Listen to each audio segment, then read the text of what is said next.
Welcome to this special edition of the New Hampshire Journal podcast. It is a special Independence Day edition, and it's true Independence Day because it's July 2nd, 250 years after America declared independence. Right, history writer J. Mark Powell? Actually, on July 2nd, they passed the Lee Resolution saying we're no longer under British authority. They didn't actually say independent. But that's they adopted independence on the 2nd. They signed. Yes. They presented the document on the 4th. They actually didn't sign it for months later, and that's why we have the author of Witness to War, a terrific book about Civil War history, and he's written many pieces at Holy Cow History for us, J. Mark Powell, and of course the lovely and talented Drew Cline is the eye candy for this podcast here on July 2nd, live from Castro's in Bedford, New Hampshire. Cline, what's your shirt say? Can you read it? It's a quote from Josiah Bartlett, New Hampshire's greatest founding father.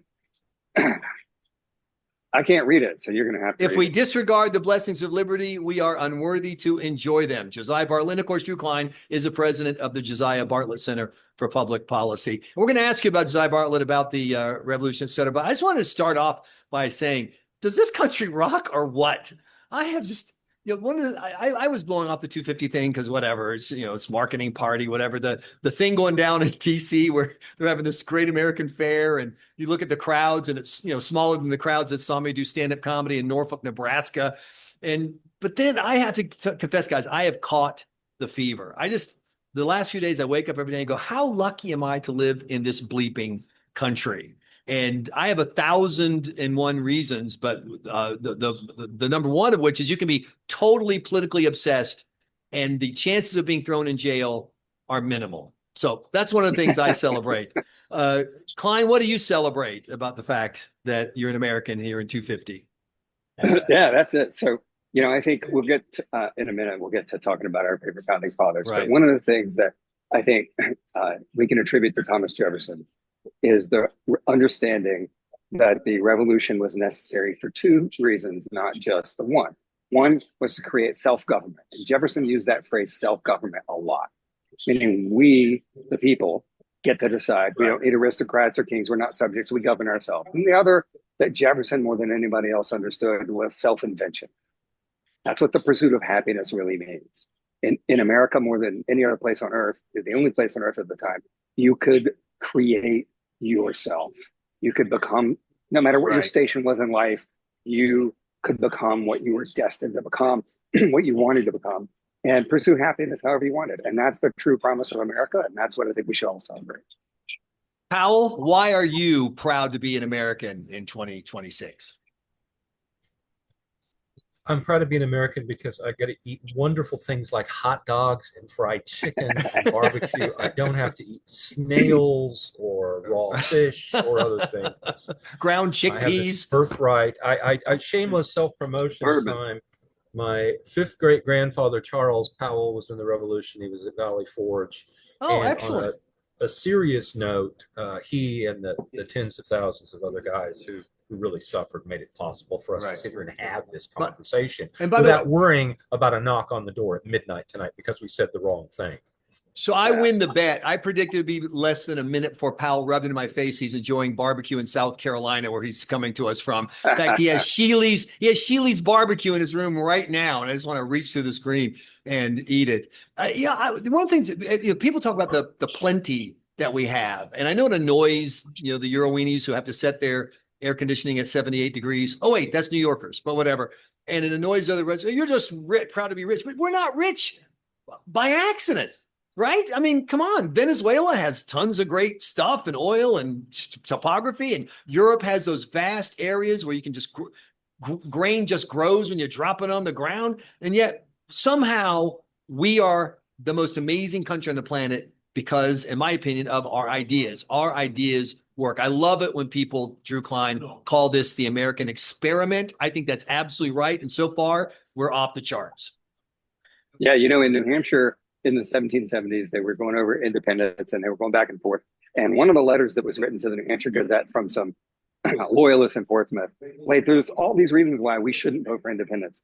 And the reasons were basically, guys, you're going up against the biggest army in the world. We can't put, we're just farmers. We can't possibly. And he listed all of the obstacles. We don't have the personnel. We don't have the resources. We don't have the manpower. We don't have the leadership. We don't have all these things. It's just insurmountable. That to me is the European view of the world, right? You're trapped in this sort of mindset. Exactly. Don't take on risks. Don't take on challenges. You can't possibly win. Look at the USA going to this top 16 in the World Cup. Who would have predicted that? Well, they just do it. Like, that's the American slogan, really, is just do it. And I love that.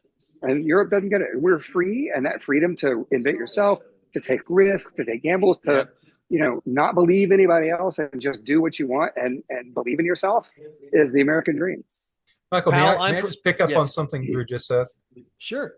The problem with reading history, in any history, the Middle Ages, the Vietnam War and Watergate, or anything in between, whenever you read anything about history, you know at the outset how the story turns out.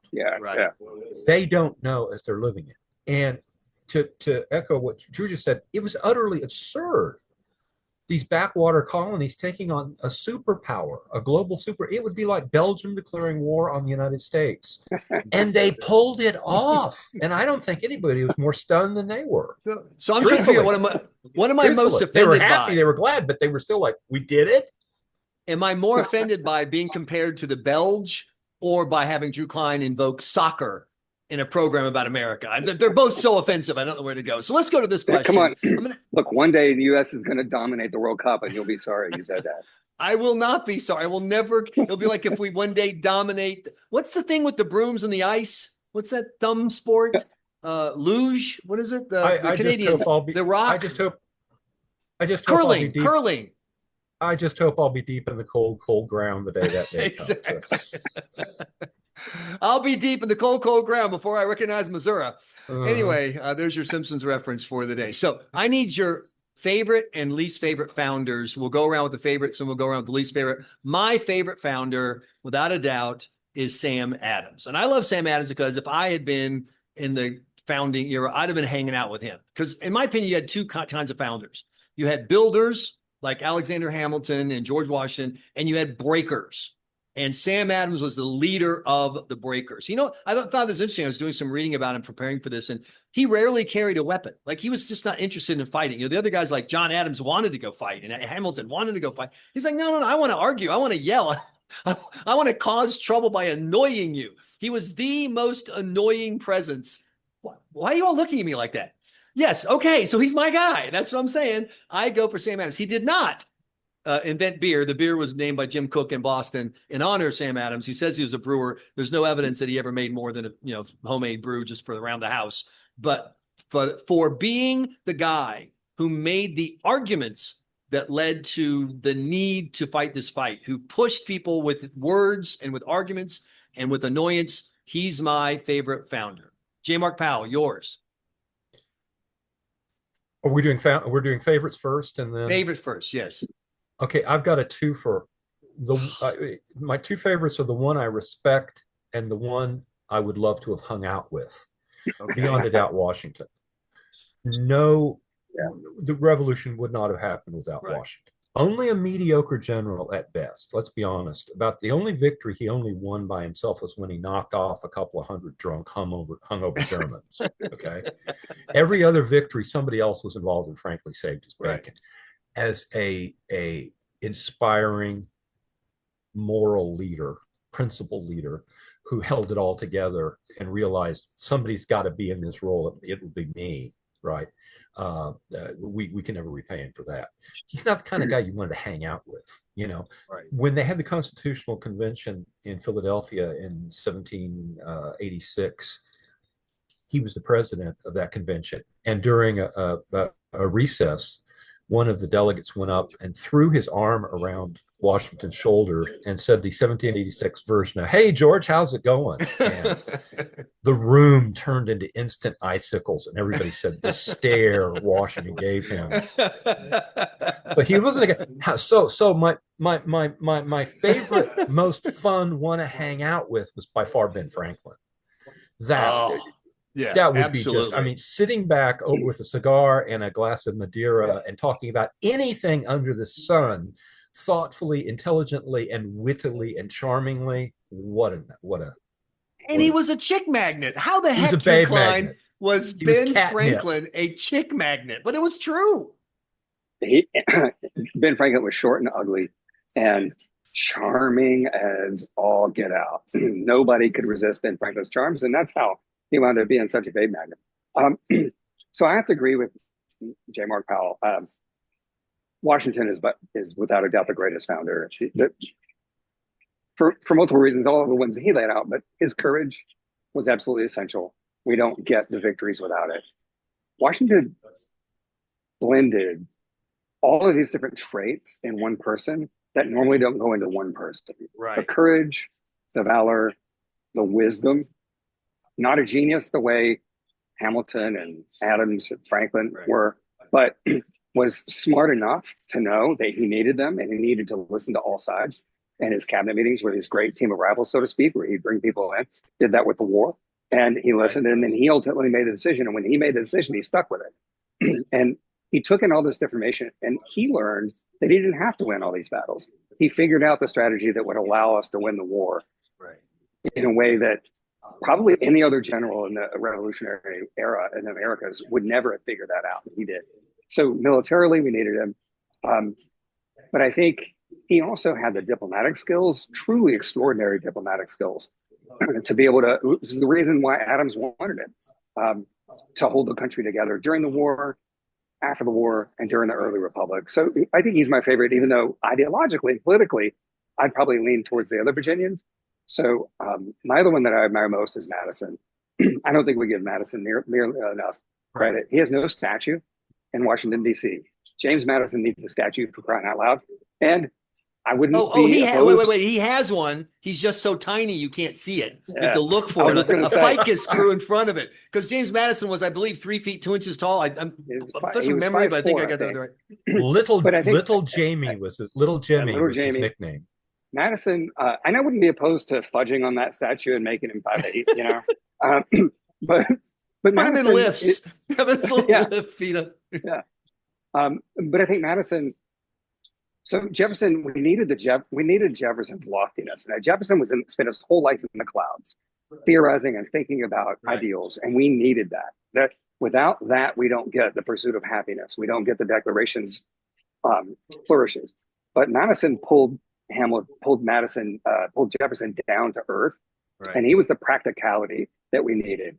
And I think Adams also had that practicality that we needed to balance out Jefferson's loftiness. So I think you need those 4 founders to create the United States because they balance each other out. And without any one of them, we aren't the nation that we would become.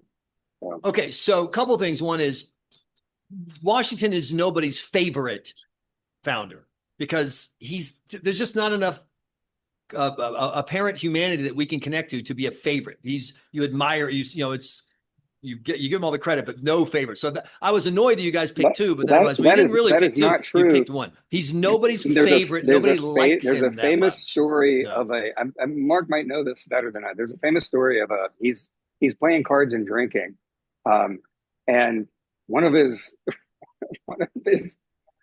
guys he's playing cards with.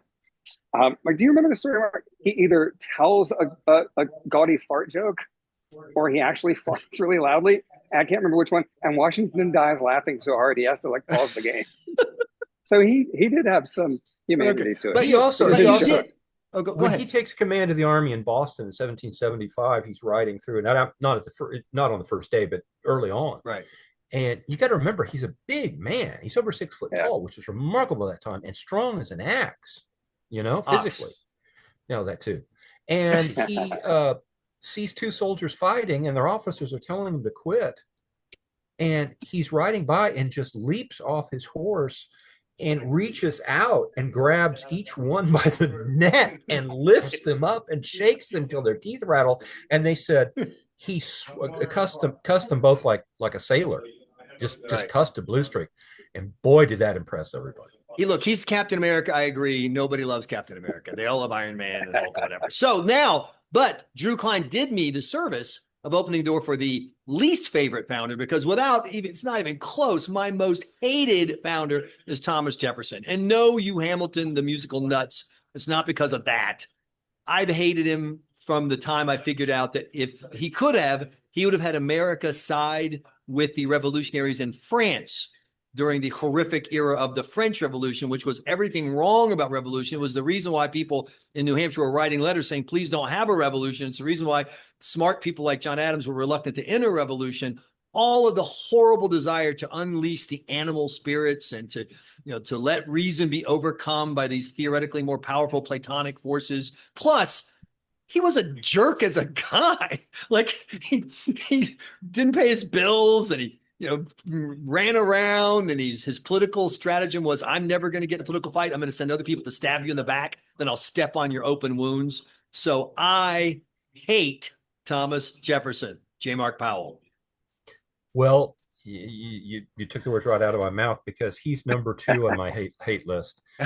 You always hear about, Jefferson and his dazzling intellect. Yeah, you ever notice he didn't do anything particularly well? He dabbled in a lot of things, and when some bright, shiny object would come along, that would distract his attention, and he bounced around, But the one I loathe and despise personally, that just gives me the willies, is John Adams. Why? Don't do that. New England Yankee finger wagging lecture. I'm drinking his cousin's beer. Puritanical. Yeah, but not him. Yeah, you're drinking Sam, not John. Okay, true confession. He looked down his nose at everybody, and his views were sound. He, as a person, this was not somebody I would have walked across the street to avoid having to say hello to him if I passed him. Did not like that man at all. And don't get me started on that wife of his. Ugh. Him and his pinup girl. I guess they had, before Eleanor Roosevelt, they had to have somebody on the left to look up to. So they have Abigail Adams. Drew Cline, your least favorite founder? Well, guys, I mean, it's obviously Benedict Arnold. Come on. There's no other. Was he a founder? He was a leading general under. He was almost single-handedly responsible for winning the Battle of Saratoga. But don't you have to have been involved somewhere around the signing of the Declaration? All right. If we're gonna limit it, Sam Adams signed the Declaration. So, all right, if we're gonna limit it to the big ones, I mean, who was the one, Stockton from New Jersey, who was captured and recanted his declaration? That's pretty. That's pretty bad. But I would have to agree with Mark that in terms of the ones that you want to actually get to know and hang out with, Adams was a pompous, arrogant jerk. And I now respect him and I admire him. His writings are absolutely incredible. But he was so arrogant and elitist and full of himself. And to tie that all together, he genuinely believed that the Alien and Sedition Acts were absolutely essential to saving the country, because we couldn't have anybody dare criticize it. That alone should knock him down to the bottom of the list. And then the desire he had to have some title for the president of Grand Potentate and Supreme Poobah and whatever. That's just not. But once again, I have a soft spot for loud jerks. So what can I say? By the way, you mentioned earlier that. Oh, wait. I have a true confession. We're talking about Adams. So Cline caught me. I was going to drink a Sam Adams while we're doing this, because we're here at Castro's in Bedford, and they have a magnificent selection of cigars. They have a really good bar, but they are temporarily the in between the Sam Adams beers. All they have is non-alcoholic beer. Rather than put non-alcoholic beer in my mouth, what am I drinking, Cline? You said I'm betraying America. You got a Newcastle Ale of all things, you traitor. So a British beer, because we beat them. So this is my trophy for our. You get to drink their beer because we beat them. Exactly. You don't even ask me what I'm going to do to their women. You mentioned celebrating on July 2nd. That was the day Adams thought we were going to celebrate. Well, yeah, because that was the day the decision was made. We are going to be independent. Then it was the 4th, and then they had this. It's really interesting the months it took to get the signatures on this document. We had a great piece in Inside Sources by J. Mark Powell, who writes our Holy Cow history pieces. It was fascinating. The 4th is on the document, so that's what they wound up building. Yeah, no, I'm fine. I'll take whatever day we can get. I will say, why couldn't they have signed it like September when the weather's a little nicer? Like, I think about the poor schmucks are going to be, wait. All those poor schmucks are going to be stuck at the mall while Trump is intentionally giving a stem winder speech in the 107-degree heat just to prove that he can. I just feel sorry. The boys in research and development, the Second Continental Congress didn't do their homework. I mean, we could have had October You know, Exactly. we could have had May, It's a late nice, April. nice, good weather there. That's it. Let's when it's 150 degrees with 16,000% humidity. Let's do that day. Right. So I want to ask you, because you've all traveled abroad. What is the thing about America that the people you meet who aren't from here, say that surprises you, or they get wrong, or that some of the thing? And one of the things I was recently in Central Europe, Vienna and Budapest, and it was just a great experience. And by the way, this whole notion that because Trump's president, the Europeans hate us was completely untrue. Everywhere I went, people were gracious. They were, talking about America, how much they like America, blah, blah. And then politics came up and they would say, oh, I don't like this and that. But, there's not this raging. It's still America. We still, wait, Powell, what are you drinking, Powell? What is that? Old Pabst knock you on your ass. Missouri sipping whiskey, because originally I'm a son of the born and raised in the Show Me State. Old Pap was Pat Price, governor and Confederate general, who went to Mexico after the war. It did not end well. I meet the redneck here. Come on. I fill the redneck quotient for this podcast. We cannot have two or more. This is not working out. But watching you sip, I just had to do something. So. But one of the things that was interesting, I wanted to smoke a cigar while I was in Europe, and it ended up I had to go sit on a rooftop somewhere because the EU had ordered, I think in 2009, basically only a private club or private residence could have tobacco indoors. And I'm thinking to myself, as bad as Massachusetts is, as bad as California is, we would never go, or not yet, go that far. And the Europeans I talked to were like, well, what's the big deal? Those are just the rules. Like, you don't understand. In America, you don't say, well, those are just the rules. You go do something about it. And it's the fundamental value of freedom that I think the thing that Europeans don't really embrace at their gut level that we do is we see freedom as an actual force in and of itself. Like, it solves problems. It makes things better. You set things free and you get improvements. Yeah, you get chaos, you get messes, you get mistakes. But we honestly believe that it's an inherent force for good. And I think they see it as something to distrust. And so our embrace of liberty, I think, is a thing they don't get. We'll start with Cline on this one. Yeah, well, this goes back to the American founding. The difference between Europe, all of Europe, and America is really fundamental. And it is the break that happened in 76. That's the difference. And the difference is we created self-government, meaning we flipped the aristocracy on its head. Before 1776, the rabble, the common people were subjects of a sovereign. The United States said, we are sovereign. The people are sovereign.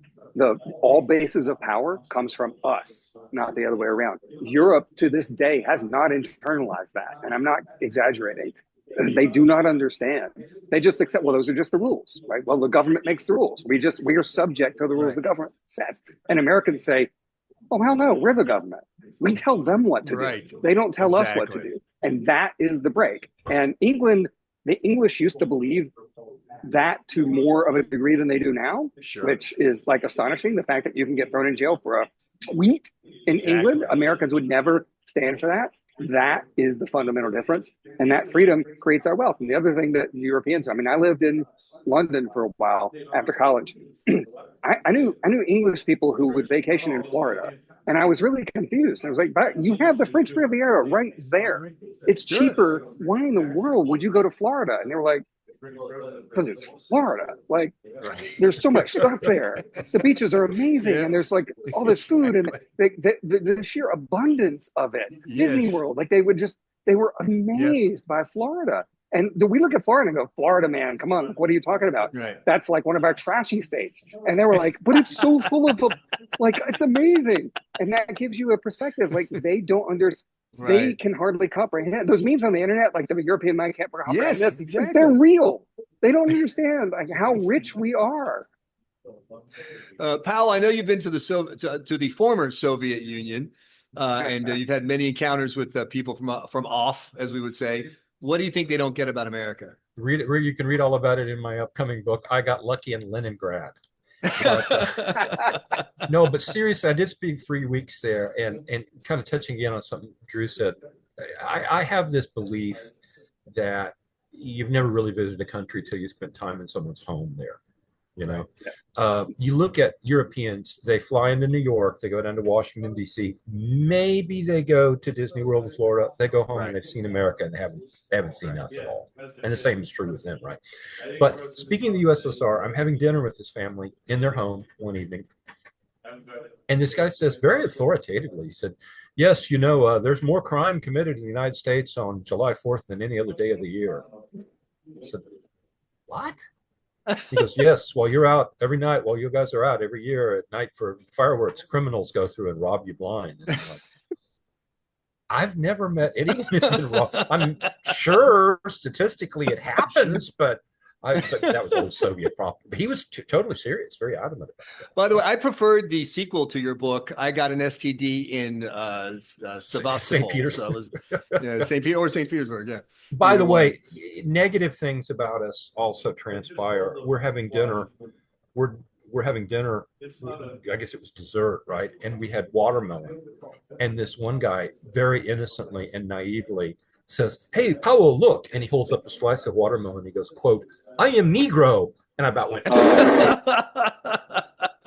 that of all the things about us, that I said, oh, we don't say that. Well, it's because politics is downstream of culture, and you think about all the culture that America's put out. Some of it's some good, some of it's bad. And look, we could absolutely spend an hour talking about the things that America got wrong. I want to conclude with this. The thing that America has done that when you think back on it just amazes you, and I want to set aside the revolution because it is, in the one sense, amazing, although you could argue, and I think, Cline, you'd agree with me, it's also sort of inevitable in the sense that once the people in the colonies decided they weren't going to be governed by the British, eventually over time, they were not going to be governed by the British. It was just whether, even if we had lost the military fight that day, it was that would you agree that was going to happen one way or the other?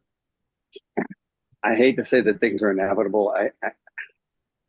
I think culturally the break was there. But militarily, look at it this way. If the signers had all been captured and hanged, right? No, I don't think it's inevitable. Well, I agree with you that we could have lost the revolution, but over time, the fact is, Britain did not have the force to govern this growing population across the sea if that population did not want to be governed. So something, whether we become a commonwealth or whatever, but we had become two separate countries. That was going to happen anyway. It is amazing how it happened, and the victory at Yorktown still just, you just read about it, just astonished, and just, I wish I had video. If I could send back a video camera, well, okay, you send back to Jesus, but then but on the way back from videoing Jesus, you stop to see the faces of the soldiers surrendering to these dirty, inept, redneck, backwoods, uneducated colonists. Yeah, just but you left out the one look word. On their face. What? French. That's true. Hey, that really galled them. France did something right. Nice pun there with the gall. I like that. But that was great. So other than the revolution, what is the thing that America, when you look back, has done that just amazes you? And I have the one that I keep coming back to is the trip to the moon. And it's not because I hate the space program. I think we're wasting money. I don't send robots to Mars. We don't need to go. But the idea that the president, if you think about where technology was in the early 1960s, and he says, by the end of this decade, we are going to go. And to go from flat-footed, from behind the rushes when it comes to the space program, and to finish up with, we did it. A dude walked on the moon. I just think that is maybe the most American thing we've ever. It's like Babe Ruth, pointing, there's where the home run's going to go. And he didn't have a bat or a ball or a glove or a field. And yet it happened. Drew Cline? I'm very tempted to say Louis Armstrong. No other country invents Louis Armstrong. And that's a great to me, point. That's one of the greatest cultural achievements of mankind. But I think it's just the inventions overall, like the patents, the innovation, all of the inventions. The United States has more patents, more inventions, more creativity than any other country on earth by far. It's not even close. And that's because of our freedom. And, I think if you're talking about the inevitability of us breaking away, maybe we don't vet the Gatling gun exactly the year we do if we remain a part of Britain, but we invented it at some point, and at that point it's over. We break from Britain, so I think that innovation is really our greatest achievement. Powell? I'm going to go out on a limb here. I think the Marshall Plan, rebuilding Europe, was incredibly generous. It was incredibly forethoughtful. And look, we had a vested interest in it too, because although we paid through the nose for that, we knew we were keeping them from going communist, right? But there also was an altruistic, help your fellow man kind of thing. And the broad umbrella of relief programs we did for what we'd call NGOs after World War II, helping people. Certainly the Manhattan Project is just remarkable. So I want to stop on the Marshall Plan. One last thing. I'm going to keep this very short. One thing that's totally overlooked today that absolutely blew Europe's mind was the end of the Civil War. The Union Army in 1865 was the most powerful military force on the earth, right? And they all went home. Yeah, right. Europe was expecting, what are they going to turn on Canada now? Are they going to go back to Mexico? What are they going to do? They all went home. And that's Washington's example. Yeah, right. So every time you look through American history, every time we had that opportunity, our armies disbanded and went away. World War I, World War II, Civil War. Right. That is the example that Washington set, that the founders set, that the people are in charge, that military leadership is subservient to the people, and we're not a military. Yes, we had an empire and all that, but on the whole. That is something very American. I think we should all be proud of. We've got a job to do. We do it, and then we go home. So I rarely say the phrase J. Mark Powell was brilliant, because it rarely happens. But the Marshall Plan is brilliant because you can tie it to the two things. Number one is after we win, we could have done what the Soviets did. We could have said, hey, Belgium, you're the 57th state. Hey, everybody, this is ours now. Not only did we not do that, but we were so rich. After fighting a world war, after this devastation, we were so rich, we could give billions to the countries we defeated. We had the wealth to do it. What other system has combined that kind of power, that kind of wealth, and that kind of generosity? I can't think of anything else that even comes close to that. And I got to say, to me, that's the perfect moment to close this podcast on the real Independence Day, July 2nd, 2026. J. Mark Powell, the book is Witness to War. It's a terrific Civil War history. Josiah Bartlett Center for Public Policy. We use them all the time at NHJournal for terrific research and writing. And Drew Cline, thanks for joining us for this special edition of the New Hampshire Journal podcast. Thanks, guys. At Perfect Smiles Aesthetic and Functional Dental Center in Nashua, their goal is simple: to help you achieve your perfect smile with comfort, function, and confidence every step of the way. Whether you're looking to enhance your smile or restore your dental health, you'll find the solutions you need from the terrific professionals at Perfect Smiles of Nashua, perfectsmiles.com.